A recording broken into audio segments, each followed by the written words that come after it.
Quiero, primero que todo, celebrar este foro, la convocatoria de este conversatorio, Dividendos de la Paz. Es muy oportuno y muy importante, y voy a explicarles por qué creo que es tan oportuno y tan importante. Este tema de la paz, pues, es un tema etéreo, un tema pues que ha estado en la discusión pública durante mucho tiempo, y un tema que poca gente realmente lo ha internalizado, lo ha apreciado en su verdadera magnitud, y eso se debe, entre otras muchas razones, a que hemos vivido tanto tiempo en guerra, tanto tiempo en conflicto armado, y entonces nos acostumbramos a vivir en esa situación, y en cierta forma ya lo tenemos como descontado, es parte de nuestra vida cotidiana, lo ve uno en los medios de comunicación, cualquier incidente de la guerra ya no hace noticia de primera página, muchas veces ni siquiera la registran, lo que sucede en muchas zonas del país, que en otros países sería motivo de gran escándalo o de gran noticia, aquí pasa desapercibido. Entonces esa especie de costumbre con la guerra pues ha significado que la gente se vuelva indiferente frente a esa situación, y por eso cuando iniciamos este proceso, pues uno de los grandes desafíos era no solamente hacer conocer del pueblo en general, de los ciudadanos del común, los dividendos de la paz, sino hacer un ejercicio de pedagogía sobre qué es lo que realmente se estaba negociando. Pero para eso era muy difícil comenzar a contar lo que estábamos negociando por la dinámica misma de las negociaciones. Una negociación de un proceso tan complejo como el que venimos adelantando tiene puntos que de por sí son impopulares. El solo hecho de sentarse uno con un grupo como las FARC, eso es impopular. Las FARC tienen más del 95% de percepción negativa por parte de la población. Y cuando uno comienza a discutir los beneficios que podría dárseles a un grupo de esta naturaleza para conseguir la paz, cada uno de esos beneficios genera una reacción, la gente no le gusta, lo muestran las encuestas, no le gusta que a las FARC le den posiciones en el Congreso o que le tengan la posibilidad de convertirse en partido político, a la gente no le gusta que le den beneficios jurídicos. ¿Por qué le van a dar beneficios jurídicos a un grupo que ha causado tanto daño? Y por eso se negoció bajo la modalidad de que nada está acordado hasta que todo esté acordado, y poder mostrar el paquete integral, el paquete de la paz, para que la gente lo apreciara en su verdadera magnitud. Sin embargo, eso no fue posible porque en el transcurso de la negociación, pues no solamente comenzó a filtrarse que se estaba negociando X o Y, sino que se comenzaron a inventar todo tipo de cuentos, que estábamos entregando el país, que estábamos entregando la política económica, que estábamos entregando las instituciones, y nos obligó a publicar los acuerdos, pero parciales, y cada acuerdo parcial pues no dice mucho, porque lo que dice realmente va a ser el acuerdo integral, y el gran desafío que tenemos nosotros ahora es poderle mostrar al pueblo colombiano ese acuerdo integral, qué beneficios trae, qué costos tiene frente a mantener una guerra 20 o 30 años más. Por eso, tal vez este es el primer conversatorio, el primer foro sobre los beneficios de la paz, los dividendos de la paz. Por eso creo que llegó el momento, por eso digo que es muy oportuno y muy importante, porque lo que nos corresponde ahora es que el pueblo colombiano, que Colombia entera, entienda qué estamos negociando y qué beneficios nos va a traer esa paz, ese cese del conflicto armado. Y por eso celebro tanto que se esté realizando este foro. Dividendos de la paz. Esa es una frase que envuelve muchísimos temas. Creo que ustedes se van a concentrar en el dividendo económico. Diario de la República, un diario económico, y Planeación, con sus técnicos, pues creo que tienen unos modelos que tratan de explicar cuáles son los beneficios económicos de la paz, que son muchísimos.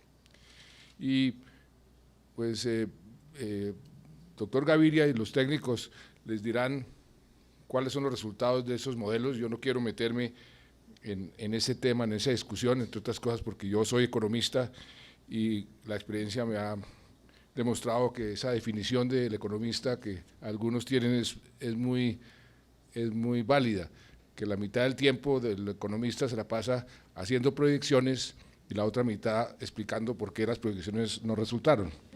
Entonces no voy a hacer ese ejercicio. Sin embargo, sí quiero hacer unas consideraciones de tipo general, que son casi que de sentido común, para que todos ustedes, y creo que la discusión en los próximos meses tiene que ser en torno a este tema: ¿qué es lo que nos va a traer la paz? ¿Por qué la paz es tan importante?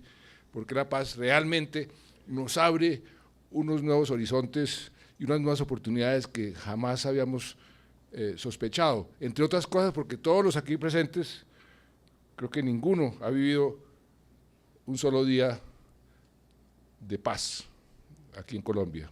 Un conflicto que lleva cerca de 60 años, no hemos vivido un solo día de paz. Entonces, tenemos que imaginarnos cómo va a ser ese país en paz. La parte económica. Pues la parte económica, uno puede comenzar a decir, para tratar de valorar el beneficio, puede enfocar el tema desde el punto de vista de los costos. ¿Cuánto le ha costado al país esta guerra? Yo leía en una columna en El País de España un analista internacional diciendo: Colombia ha ido progresando, ¿en qué forma? Pero con un freno de mano, que es el conflicto armado. Durante todo este tiempo hemos vivido bajo ese conflicto armado, con ese freno de mano, y yo creo que el símil es bueno. El verdadero potencial del país nunca se ha podido realmente aprovechar, precisamente por la presencia del conflicto armado. Y los cálculos sobre esos costos son inmensos.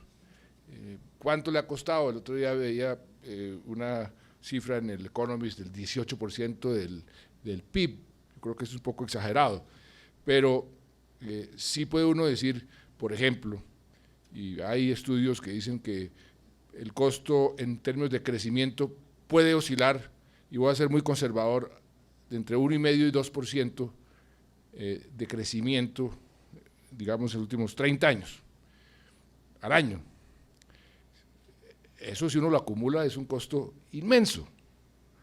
Y entonces, en sentido contrario, si uno dice, si le quitamos ese freno de mano, la economía va a poder crecer alrededor de 1,5% adicional de por vida.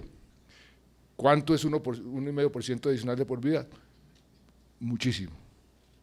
Un crecimiento de 1,5% este año, esperamos crecer alrededor del 3, un poquito más del 3, sigo siendo optimista en esa cifra. Entonces, en lugar de estar creciendo al 3, estaremos creciendo al 4,5. Eso hace toda la diferencia. Y eso, cuando uno lo traduce en beneficios reales, ¿cuánto se demora el país en convertirse en un país con un ingreso per cápita de país desarrollado estilo Portugal?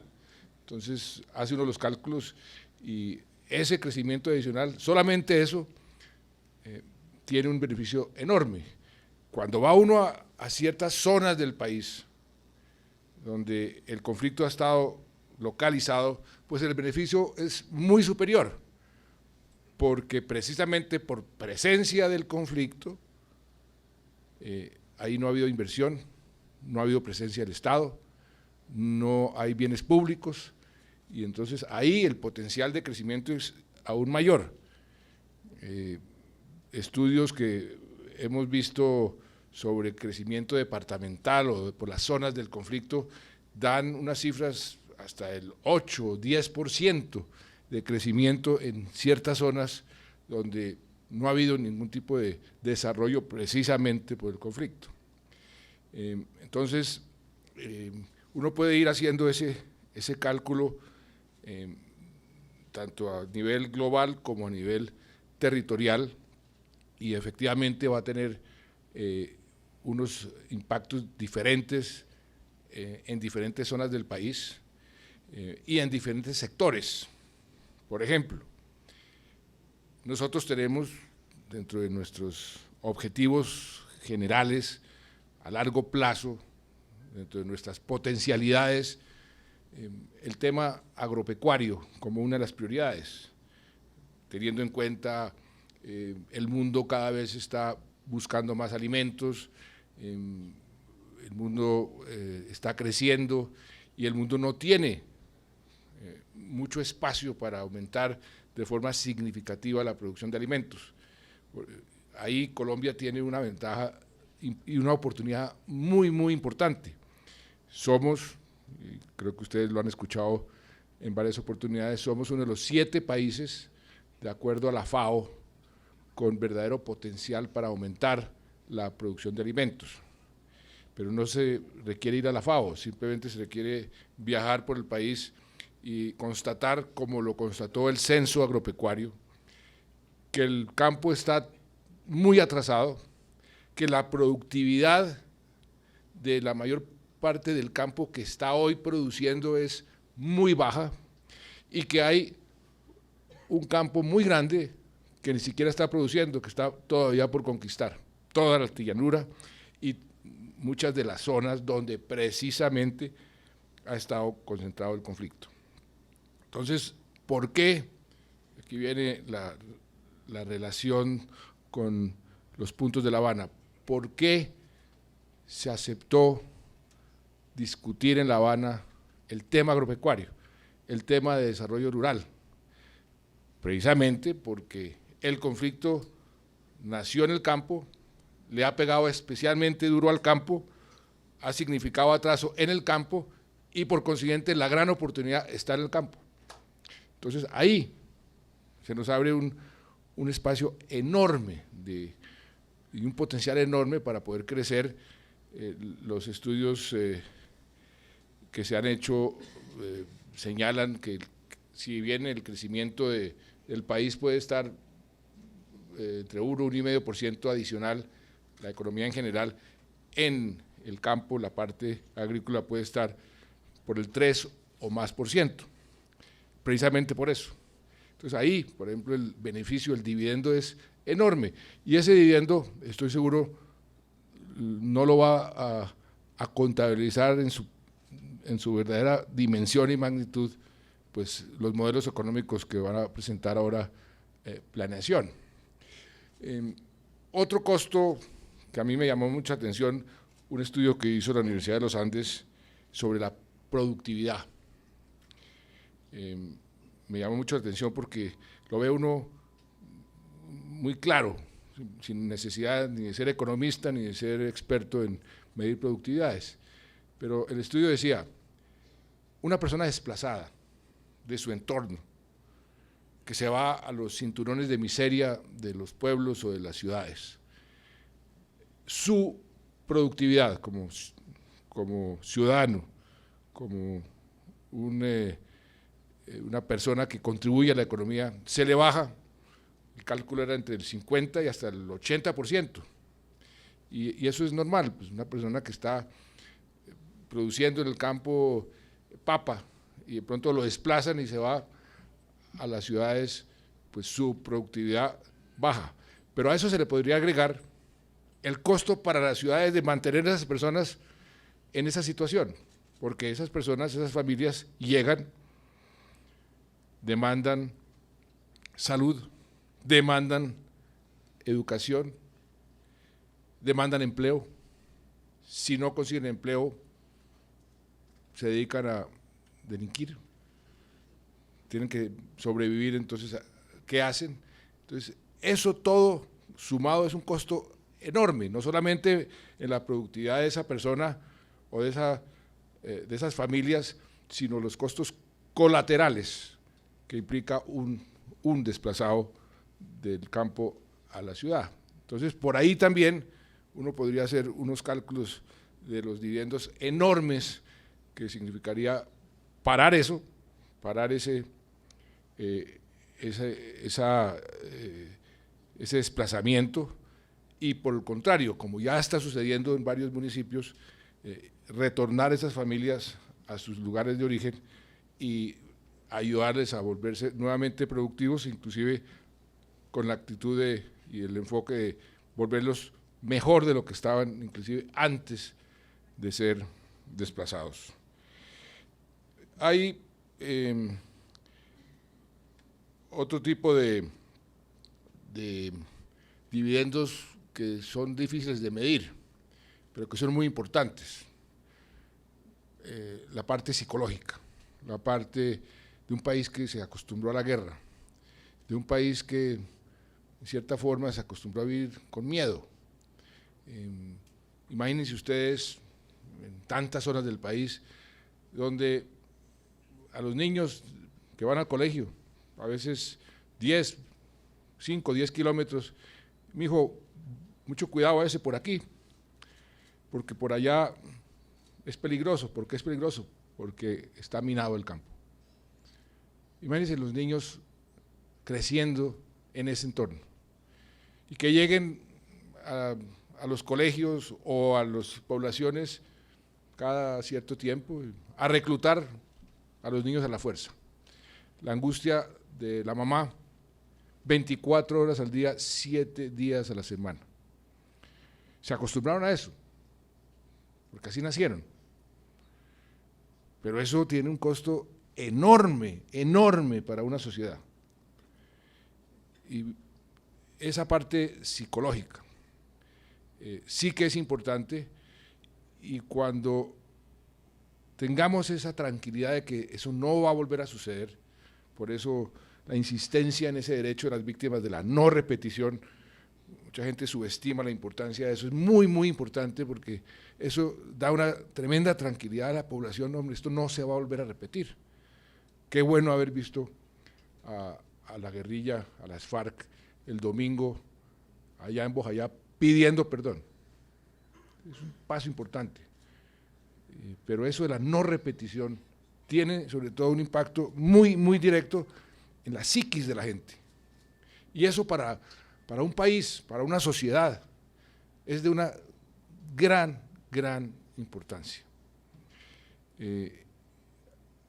Una psicóloga de Manizales me escribió el otro día cuando me oyó decir, ¿por qué será tan difícil convencer a la gente sobre las bondades de la paz? Y me daba la siguiente explicación que quiero compartirla con ustedes porque me pareció interesante.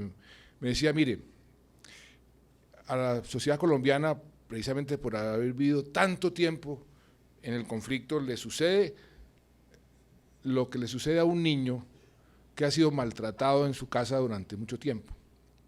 Y a ese niño lo rescatan de esa casa, de ese hogar, donde ha sido maltratado durante mucho tiempo, y lo llevan a un hogar para protegerlo del maltrato. Pues el trauma de ese niño en ese nuevo hogar, donde no lo están maltratando, es que le cambiaron su costumbre, su forma de ver la vida. Él ya estaba acostumbrado a que llegaba el papá a las 7, 8 de la noche borracho y le pegaba. Entonces ya lo tenía descontado. Le cambiaron el entorno y entonces se siente vulnerable. Me pareció muy interesante esa explicación de, mire, la sociedad colombiana tiene que, hay que hacerle entender, por eso nuevamente tan importante este foro, y espero que haya muchos foros como este, irles mostrando las bondades de la paz. los beneficios de la paz o recordarles los costos inmensos que hemos incurrido por la guerra. Hay, sin duda, otro tipo de beneficios enormes. ¿Cuál es la preocupación en este momento de la mayoría de los ciudadanos aquí en Bogotá, en Medellín, en Cali, en casi todas las ciudades? La seguridad ciudadana, los robos de los celulares, que los atracan en las calles, que a veces los extorsionan en ciertos sectores. Esa seguridad del ciudadano de a pie es una de las prioridades número uno. Ahí también va a haber un beneficio enorme, enorme. Se ha dicho, algunos han dicho, no, es que en El Salvador, en Guatemala, la seguridad se agravó porque mucha de la gente que dejó las armas, lo único que hacía era delinquir, entonces siguieron delinquiendo. Ese no va a ser la situación en Colombia, por varios motivos. Primero, porque el desafío de la desmovilización, que entre otras cosas, eso es lo que estamos negociando ahora, la reintegración de esta gente a la vida civil, el desarme, ese ejercicio para nosotros no va a ser tan difícil porque nosotros ya hemos desmovilizado, ya hemos reintegrado más de 53.000 combatientes entre paramilitares y guerrilla. Y hemos venido aprendiendo qué hay que hacer con ellos. Y hay todo un proceso técnico muy bien elaborado que ha sido señalado como un ejemplo para el resto del mundo. Aquí está una delegación de Birmania en este momento, aprendiendo del proceso de reintegración colombiano. Han venido de Sri Lanka, de todas partes, diciendo cómo es que Colombia ha venido desarrollando un proceso de reintegración de combatientes a la vida normal. O sea, nosotros ya tenemos una experiencia y creo que lo podemos decir con mucho orgullo, somos tal vez el país del mundo que más hemos aprendido a hacer bien ese proceso. Y cuando uno suma el número de combatientes que tienen las FARC, se calcula que máximo 8.000 combatientes, entonces absorber 8.000 no es un desafío muy grande frente a lo que le tocó hacer a Guatemala o a Salvador o a otros países donde todo el ejército estaba, el ejército de un lado y el ejército del otro, casi que a los dos había que absorberlos porque la dinámica de la guerra en esos sitios era diferente a la nuestra. Entonces, por ese lado no hay problema, pero por el lado de lo que se libera, las energías que se liberan, los recursos que se liberan, al no tener que dedicarlos a la guerra y poderlos dedicar a la seguridad ciudadana, también son inmensos. Les voy a dar un ejemplo. El corazón de las FARC, el que irrigaba toda la logística, allá se entrenaban, todo era el Caguán, las selvas del Caguán. Para combatir a las FARC en su corazón se creó lo que llaman una fuerza de tarea. Eso es una expresión militar, es un esquema militar, una fuerza de tarea que se denominó la Fuerza de Tarea Omega, para ir al corazón y combatir a las FARC en su madriguera real. Pues allá todavía hay, hoy, más de 120.000 soldados profesionales esparcidos por toda la selva, 120.000. Cuando firmemos la paz, allá dejaremos algunos haciendo presencia, pero ya no todos preparados para ver en qué momento atacamos o en qué momento nos atacan. Y todos esos soldados los podemos redistribuir por el país entero en función de la mayor seguridad de los colombianos. Entonces, los recursos que se nos liberan, y solamente les estoy mencionando 120.000 soldados allá en la Fuerza de Tarea Omega, son muchísimos más en otras zonas del país. Y la policía también, la policía nuestra, le tocó por obligación asumir papeles, roles, responsabilidades, inclusive de ejército. Entonces nosotros tenemos, por ejemplo, en Ibagué, cerquita de Ibagué, un campo de entrenamiento de la policía contra guerrilla, se llaman los Jungla. ¿Por qué? Porque por la guerra, por la guerrilla. La policía no debería estar haciendo eso. Entonces uno ve policías con fusiles de largo alcance, con morteros, con armamento que es propio del ejército. Entonces, ¿y cuántos policías? Miles de policías. Esos todos pueden dedicarse a cuidar mejor a los ciudadanos en las ciudades y se van a dedicar. Entonces va a haber una redistribución a favor de la seguridad ciudadana, porque ya no tendremos que invertir o que focalizar el grueso de nuestras fuerzas, que son unas fuerzas muy bien entrenadas, muy bien capacitadas, las mejor de nuestra historia, sin lugar a dudas. Hoy tenemos la mejor policía, el mejor ejército, la mejor armada, la mejor fuerza aérea, sin duda alguna.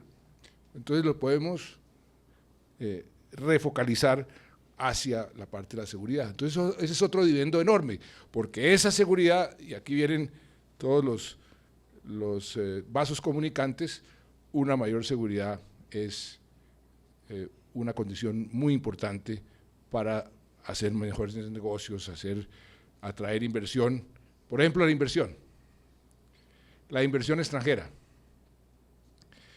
Nosotros hemos logrado muchísimo en materia de atraer inversión. Tenemos ya una tasa de inversión que hace unos años no nos soñábamos.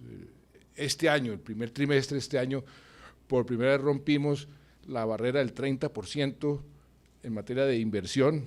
El año pasado rompimos todos los récords en materia de inversión extranjera, a pesar, y eso lo vemos todos los días, de que Colombia sigue teniendo un problema de prestigio, de imagen, de un lugar peligroso, porque simple y sencillamente somos un país con un conflicto armado, estamos en la lista de los países con conflicto armado. Entonces muchas de las juntas directivas de muchas empresas localizadas en todas partes del mundo tienen sus computadores y los miembros de esa junta dicen, ¿dónde vamos a invertir? Entonces vamos a invertir, vamos para América Latina, ¿en qué país de América Latina? Y en el computador pronto salen países con conflicto armado, Colombia, y automáticamente nos borran del mapa. Eso, por ejemplo, va a cambiar.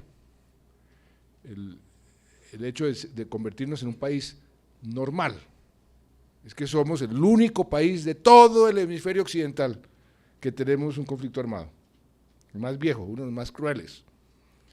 Entonces la inversión también debe tener un impacto muy positivo, y la inversión, eso me imagino que sí estará en los modelos, porque entonces eso sí repercute directamente en el crecimiento, pero ese es otro de los muy importantes dividendos.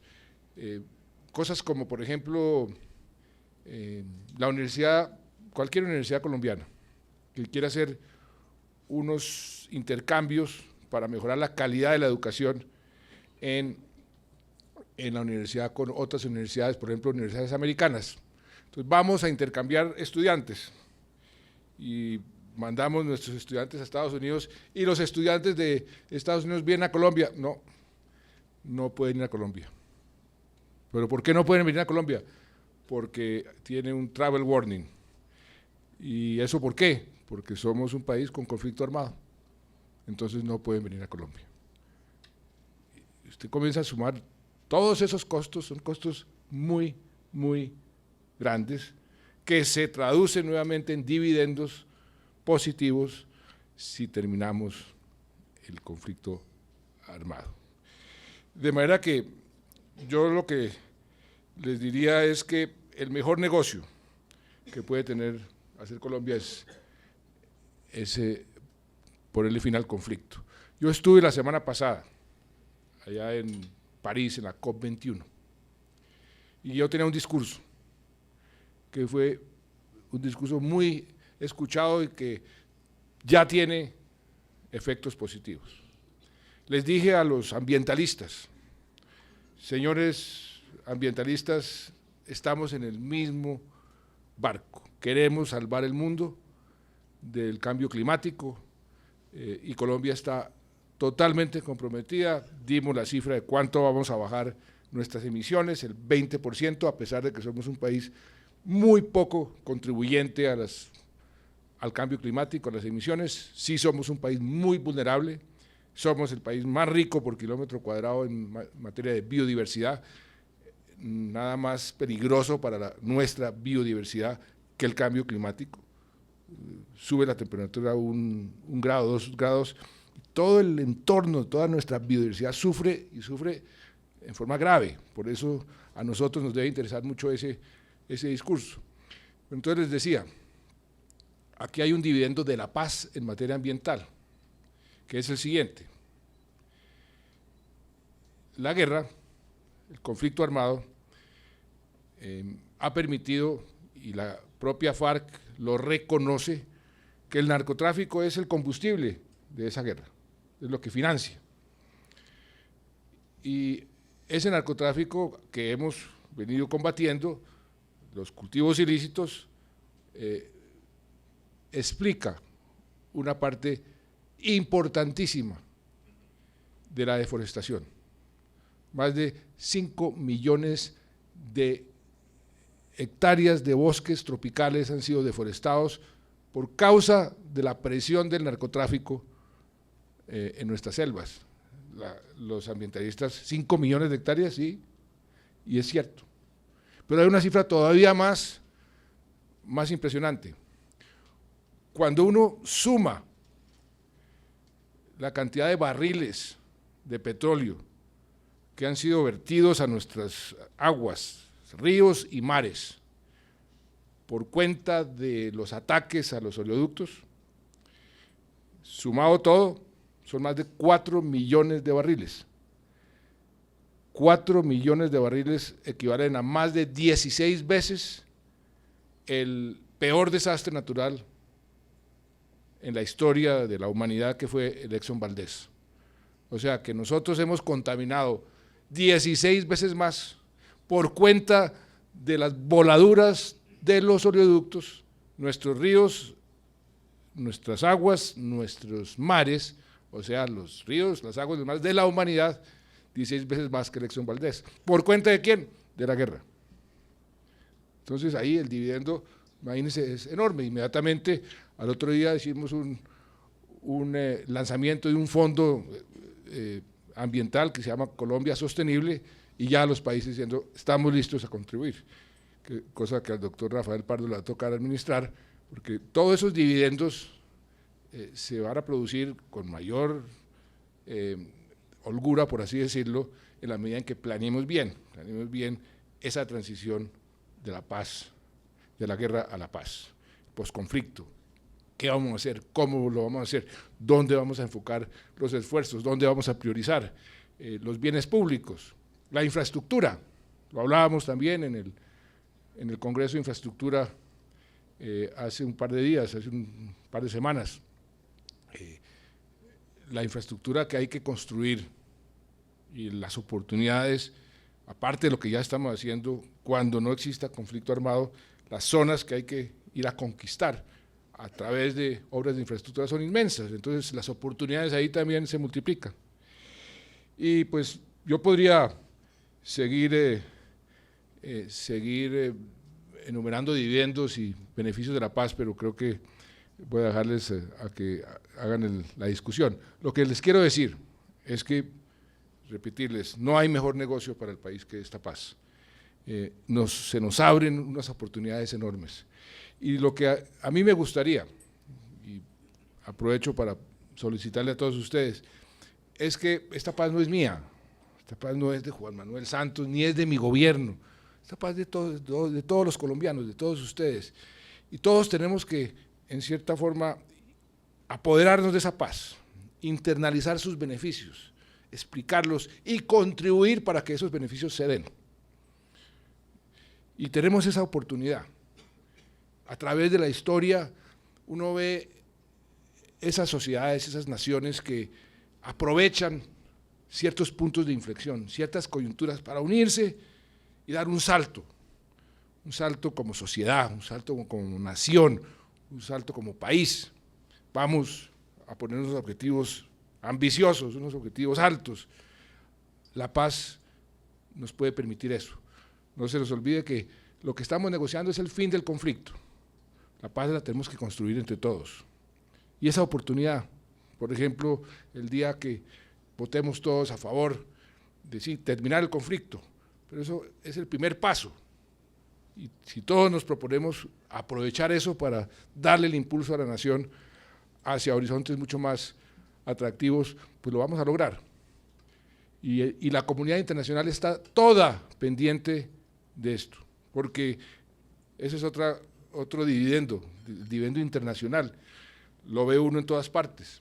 El mundo está teniendo todo tipo de problemas, todo tipo de conflictos. Ustedes los ven en todas partes, el Medio Oriente, toda la parte de migración, las migraciones hacia Europa. Colombia es un caso exitoso. Entonces, los países están muy interesados en que ese éxito se protocolice, se materialice. Y por eso ese apoyo internacional que tenemos también que canalizarlo bien y aprovecharlo. Entonces, yo lo que quiero es que nos ayuden a que esos dividendos de la paz realmente los podamos convertir en más progreso, mejor calidad de vida para todos los colombianos. Muchas gracias.